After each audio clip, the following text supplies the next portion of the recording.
ظلم اور فستائیت کے ہتھ استعمال کیے، میرا گھر گرایا، پرچے کیے، اغوا کرنے کی کوشش کی، وہ اب ساری کوششیں ہو چکی ہیں۔ میرے لیے تو یہ گھاٹے کا کوئی سودا ہی نہیں۔ کیا اس پاکستانی قوم کو یہ حق بھی نہیں ہے جاننے کی کہ ان کی ووٹوں سے منتخب حکومت کو جو ہے وہ فارغ کیا جا رہا ہے، اور آپ کہتے ہیں کہ قوم کا یہ حق ہی نہیں ہے کہ وہ یہ جانتے، اور جا کے باپ کو توڑ رہا ہے اور کہتا ہے جی میں وزیر اعظم بن رہا ہوں۔ کون آپ کو وزیر اعظم بنائے گا؟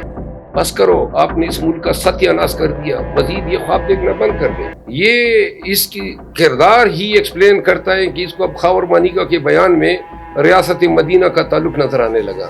بسم اللہ الرحمن الرحیم، السلام علیکم، it's me Zulekha Nasir and you are watching Hasan Nisar official. آج ہم موجود ہیں شیر افضل مروت صاحب کے ساتھ، جو کہ عمران خان کے وکیل ہیں، ان کے اسپوکس پرسن ہیں، اور ان کا مقدمہ بہت ہی دلیری کے ساتھ عدالت میں لڑ رہے ہیں۔ ہم ان سے پوچھیں گے کہ خان صاحب جو ہیں جیل میں ہیں، وہ جیل میں رہ کے کیا سوچتے ہیں، ان کی اسٹریٹجی کیا ہے، اور یہ ان کے جو مقدمہ ہے وہ آگے کس طرح سے لڑیں گے۔ ہم بات کرتے ہیں شیر افضل مروت صاحب کے ساتھ۔ السلام علیکم سر، کیسے ہیں آپ؟ وعلیکم السلام، ویلکم جی، آپ لاہور سے تشریف لائے۔ شکریہ سر۔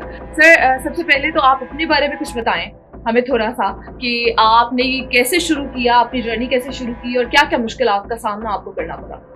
تقریباً 1 سال سے زیادہ عرصہ ہوا ہے خان صاحب کی یہ جب ان پہ مقدمات شروع ہوئے، تو چونکہ پاکستان تحریک انصاف سے تعلق تھا، بنیادی کرمنل پریکٹس ہیں، تو اسلام آباد میں ہی ان کے خلاف مقدمے بنے، اور اسلام آباد میں ہی ہماری لا فارم ہے، تو یوں خان صاحب کی لیگل ٹیم کا حصہ بنے، پھر ان کے مقدمات شروع کیے، بہت سارے مقدمے آئے، اور اب جو ہیں 186 کے لگ بھگ مقدمے ہیں خان صاحب پہ، لیکن جو 4 کلیدی مقدمات ہیں، جس میں توشہ خانہ کیس ہے، سائفر کیس ہے، القادر ٹرسٹ کیس ہے، اور اس کے علاوہ توشہ خانہ ریفرنس ہے، یہ 4 مقدمے اب رہ گئے ہیں، جن میں سے توشہ خانہ میں تو خان کی سزا سسپینڈ ہو چکی ہے۔ سائفر کیس جو ہیں وہ آج آپ نے اپڈیٹ سنا ہوگا کہ تمام جو ٹرائل ہوا ہے آج تک وہ کالعدم قرار دیا ہے۔ یہ مقدمہ انسائیڈ جیل میں نے چیلنج کیا تھا، اس کی ویلیڈیٹی کو، ان کیمرہ ٹرائل کو، اور جج کی تقرری کو۔ تیسرا القادر ٹرسٹ کیس ہیں، جو ابھی تازہ انہوں نے خان صاحب کی گرفتاری، آج ہی 2 دن کا ریمانڈ ہوا ہے خان صاحب کا، تو یہ چیلنجز ہیں، اور یہ تمام مقدمات سیاسی نوعیت کے ہیں، اس میں کرمنالٹی کا ایلیمنٹ کوئی نہیں ہے، اور پولیٹیکل کیسز ہیں۔ ہمیں تھوڑا سا مسئلہ ہے انصاف کے اداروں سے۔ آج اسلام آباد ہائی کورٹ کی ایک تاریخ ساز فیصلہ ہے کہ انہوں نے ان کیمرہ اور جیل ٹرائل کو کالعدم قرار دیا ہے، لیکن یہاں پہ خان صاحب کو شکایت رہی ہے ناانصافی کی، اور چند ججز کا انہوں نے بائی نیم جو ہے شکایت کی ہے کہ وہ ان کو انصاف نہیں دے رہے ہیں، تو یہ ایلیمنٹ اگر نہ ہوتا تو ہمارے مقدمات میں کوئی اتنی اور سنجیدہ نوعیت پن نہیں تھا۔ مقدمے کب کے خان صاحب رہا ہو چکے وہ ہوتے، لیکن اس جوڈیشل بائس کی وجہ سے خان صاحب کی جو نظر بندی ہے وہ تو پکڑ گئی ہے۔ ٹھیک ہے سر، جیسے کہ آپ بہت بہادری سے خان صاحب کا کیس لڑ رہے ہیں، لوگ نام لیتے ہوئے بھی ڈرتے ہیں، تو ہم یہ جاننا چاہتے ہیں آپ سے کہ کیا آپ شروع سے ہی ایسے بہادر تھے کہ خان صاحب کا کیس لڑنے کے بعد آپ نے بہت زیادہ بہادری آئی؟ بہادر تو یہ کوئی ایسی کیفیت نہیں ہوتی ہے کہ جی آپ اپنے اوپر جو ہے طاری کر لیتے ہیں، بیسیکلی اس کے لیے شاید بہادری کی ضرورت نہیں ہے، یہ ہمارا پیشہ ہے، اور ہمارے پیشے میں بنیادی ریکوائرمنٹ یہی ہے کہ آپ نے اپنے کلائنٹ کو دھوکہ نہیں دینا ہے، اپنے کلائنٹ کے ساتھ کھڑا رہنا ہے۔ یہ تمام وکلاء جو ہیں اس پہ بلیف رکھتے ہیں۔ خان کے ساتھ بحیثیت وکیل یہ میرے پیشے کا تقاضا ہے۔ دوسری بات، یہ ڈرنا جو ہے نا، عام لوگ ڈرتے ہوں گے، وکلاء چونکہ قانون سے آگاہ ہیں، ان کو پتہ ہے کہ اس کی کیا جورسڈکشن ہے، کس کا کیا اختیار ہے، کون کہاں پہ اپنے اختیار کو ایبیوز کر رہا ہے، تو لہٰذا اگر کوئی ایبیوز کرتے ہوئے مجھے دھمکاتا ہے تو مجھے پتہ ہے کہ وہ ڈکوستا ہے، تو ایسی چیزوں سے پھر ڈرا نہیں جاتا ہے۔ جو لوگ ان چیزوں سے آگاہ ہوتے ہیں وہ پھر خوف نہیں کھاتے ہیں، تو شاید یہی کیفیت آپ سمجھ لیں جس نے ہمیں حوصلہ دیا ہوا ہے۔ سر، آپ بہت ہی جرأت اور بہادری سے لڑ رہے ہیں عمران خان صاحب کے لیے، لیکن جیسے کہ دباؤ ڈالا جاتا ہے، اگر آپ پہ دباؤ ڈالا جائے اور آپ کو آفر کی جائے تو کیا آپ ہٹ جائیں گے عمران خان صاحب سے؟ دیکھیں وہ دباؤ کے اوقات تو کافی پہلے کے تھے نا، پھر دباؤ کے بعد دھمکیاں گزر گئی، دھمکیوں کے بعد پھر انہوں نے اپنے ظلم اور فستائیت کے کنڈے استعمال کیے، میرا گھر گرایا، پرچے کیے، اغوا کرنے کی کوشش کی. وہ اب ساری کوششیں ہو چکی ہیں. اب میرے خیال میں پوائنٹ آف نو ریٹرن ہے. اب کیا واپس جانا ہے؟ کس کے دباؤ میں، کسی کے لالچ میں کیا آنا ہے؟ جس عزت اور مقام پہ آج اللہ نے پہنچایا ہے نا، وہ مقام جو ہے کوئی قیمت اس کی نہیں ہے. تو لہٰذا میرے لیے تو یہ گاٹے کا کوئی سودا ہی نہیں ہے. سر، عمران خان صاحب کی جو بہن ہے انہوں نے کہا ہے کہ عمران خان صاحب کو یا تو عمر قید ہو سکتی ہے یا خدشہ ظاہر کیا گیا یا ان کو پھانسی کی سزا ہو سکتی ہے. آپ کیا کہتے ہیں اس بارے میں؟ میں ان کی بہت زیادہ تعظیم کرتا ہوں. یہ وکلا کا ایشو ہے. میڈم نے جو کہا ہے، علیمہ خان صاحبہ نے، وہ انہوں نے یہ بتایا ہے کہ اس جرم میں یہ سزا ہو سکتی ہے، لیکن کیس کی جو نوعیت ہے اس میں تو شاید یہ کہنا کہ جی خان کو یہ سزا مطلب چانس میں نہیں دیکھ رہا ہوں. یہ سیاسی کیس ہے. جرم کیا ہے میں آپ کو ایک لفظ میں سمجھا دوں.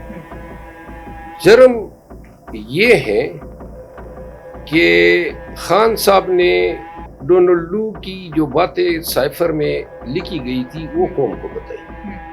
اس میں کون سا قومی راز تھا؟ آفیشیل سیکرٹ ایکٹ کا اطلاق تب ہوتا ہے نا جب کوئی قومی راز آپ ڈسکلوز کریں. کیا اس پاکستانی قوم کو یہ حق بھی نہیں ہے جاننے کی کہ ان کی ووٹوں سے منتخب حکومت کو جو ہے وہ فارغ کیا جا رہا ہے، اور آپ کہتے ہیں کہ قوم کا یہ حق ہی نہیں ہے کہ وہ یہ جان لے کہ کیوں. جس ریاست میں آج کل آپ دیکھ رہے ہیں کہ ایک ڈکلیئرڈ چور جس نے ماضی میں بے نظیر بھٹو صاحبہ کے حوالے سے جو غلیظ زبان استعمال کی، اور آج خاور مانیکا کے بیان جو کہ انتہائی انسانیت سے گرا ہوا بیان ہے، اس پہ نواز شریف بیان دے رہا ہے، اس کو شرم آنی چاہیے. اس کے اپنے نواسے کا کیا عشر ہوا؟ اس کے اپنے نواسے کا گھر جو ہے وہ اس کی شادی ٹوٹی ہے، وہ بھی بتا دو نا. آپ شیشے کے محل میں بیٹھ کے دوسروں پہ پتھر نہ پھینکے. یہ اس کی کردار ہی ایکسپلین کرتا ہے کہ اس کو اب خاور مانیکا کے بیان میں ریاست مدینہ کا تعلق نظر آنے لگا. آج آپ نے ٹی وی میں اس کی پٹیاں دیکھی ہوں گی کہ وہ خاور مانیکا کے بیان پہ. تو لہذا یہ شخص 4 دفعہ جو ہیں اس نے پاکستان پہ حکومت کی، 10 ارب ڈالر چوری کر کے بیرون ملک بینکوں میں جمع کیے. اب یہ کہتے ہیں مجھے 5ویں دفعہ منتخب کرو. یہ خواہش بھی جو ہے نا اس کے کردار کی تعریف کرتا ہے. اور جو شخص اتنے بونے پن کا ثبوت دیں کہ آج خاور مانیکا کے بیان پہ سیاست کر رہا ہو، ایسے شخص سے یہ توقع کرنا کہ یہ اس ملک کی قیادت کرے گا اور اس کے پاس سیاست میں بچا ہی کیا ہے. خود اپنی آبائی سیٹ جو ہے اس کو ہارنے کا خطرہ ہے، تو پنجاب میں، بلوچستان میں جو ہے وہ اپنی دوسری سیٹ ڈھونڈ رہا ہے تاکہ کہیں سے 1000% کنفرم ہو کہ میں جیتوں گا، اور جا کے باپ کو توڑ رہا ہے اور کہتا ہے جی میں وزیر اعظم بن رہا ہوں. کون آپ کو وزیر اعظم بنائے گا؟ بس کرو، آپ نے اس ملک کا ستیہ ناش کر دیا. مزید یہ خواب دیکھنا بند کر دے. سر، آپ نے نواز شریف صاحب کی ابھی بات کی ہے اور خاور مانیکا کی بھی بات کی ہے. خاور مانیکا نے جو کچھ کہا ہے خان صاحب کے بارے میں اور بشرا بی بی کے بارے میں، وہ تو ہم لوگ اس کو کنڈیم کرتے ہیں، لیکن ساتھ ساتھ میں یہ جاننا چاہتی ہوں کہ نواز شریف صاحب آئے، اتنا بڑا جلسہ کیا، ان کے خیال میں کہ بہت بڑا جلسہ انہوں نے کر دیا، تو آپ کیا سمجھتے ہیں کہ ان کے آنے سے یا خاور مانیکا کے اس بیان سے خان صاحب کی جو ریپوٹیشن ہے اس میں لوگ ان کو جو ہے وہ ناپسند کرنا شروع کر دیں گے؟ جتنی زیادہ یہ اپنے گندی زبان سے غلاظت خان پہ پھینکیں گے، خان اتنا ہی تطہیر سے ابھرے گا. آپ دیکھ رہے ہیں دنیا جہان کی انہوں نے الزامات اس پہ لگائے. ڈرگ ایڈکٹ کا الزام لگایا، ان کی بیویوں کو، ان کے بچوں کو، ان کے اہل خانہ کو کوئی ایسا رشتہ اس کا رہا ہی نہیں ہے جو انہوں نے متنازع نہ بنایا ہو. لیکن قوم کا آپ رویہ دیکھیں، وہ آگے سے گند پھینک دیں ان پہ، اور قوم جو ہے محبت سے، عظمت سے، عزت سے خان کا نام اور خان کی آواز پہ پکار دے رہی ہے. تو لہذا جتنا یہ مزید اپنے گندے ذہنیت کا مظاہرہ کریں گے، قوم اتنی ہی خان کی طرف زیادہ پیار اور محبت سے لپکتی جائے گی. اور یہ اور خاور مانیکا کے بیان کا جہاں تک تعلق ہے، 2 مہینے قبل اس کو گرفتار کیا کرپشن کے چارج میں، اور جب اس نے یہ انٹرویو دیا خان کے خلاف عدت کے کیس کو متنازع بنایا، میں عدت کے کیس میں خان کا وکیل ہوں، تو لہٰذا اور مجھے پتہ ہے میں کافی ٹائم سے یہ کیس لڑ رہا ہوں، ان کے پاس کوئی کیس نہیں تھا، ان کو شہادت درکار تھی یہ خاور مانی کا کہ یہ اس بیان کی بنیاد پہ یہ سمجھتے ہیں کہ انہوں نے شہادت بنا لی، لیکن یہ شہادت اس لیے نہیں ہے کیونکہ اسی خاور مانی کا نے آج سے کچھ ماہ قبل ایک اور بیان دیا تھا جو اس بیان کا کمپلیٹ انٹائی تھیسس ہے، اور جہاں پہ ایک ہی شخص کے 2 ورژن ہو تو عدالت جو ہے اس کے نئے ورژن کو جو ہے بڑے شکوک کے ساتھ دیکھتی ہے، تو اس ورژن کی کوئی اہمیت نہیں ہے، اور یہ آپ دیکھیں نا جب ان کے پاس کچھ نہیں رہا تو اب ان کو خاور مانی کا کے بیان سے جو ہے امید بن گئی کہ شاید اس سے ہم کچھ حاصل کر کے خان کی کردار کشی کر سکیں۔ جو لوگ اتنے گراوٹ پہ آ جائیں نا ان سے یہ توقع کرنا کہ یہ ملک کے نگہبان یا حکمران ہو کہ ملک میں کوئی اچھی بات کر سکیں گے، یہ میرے خیال میں بالکل فوڈ پیراڈائز میں رہنے کے برابر ہے۔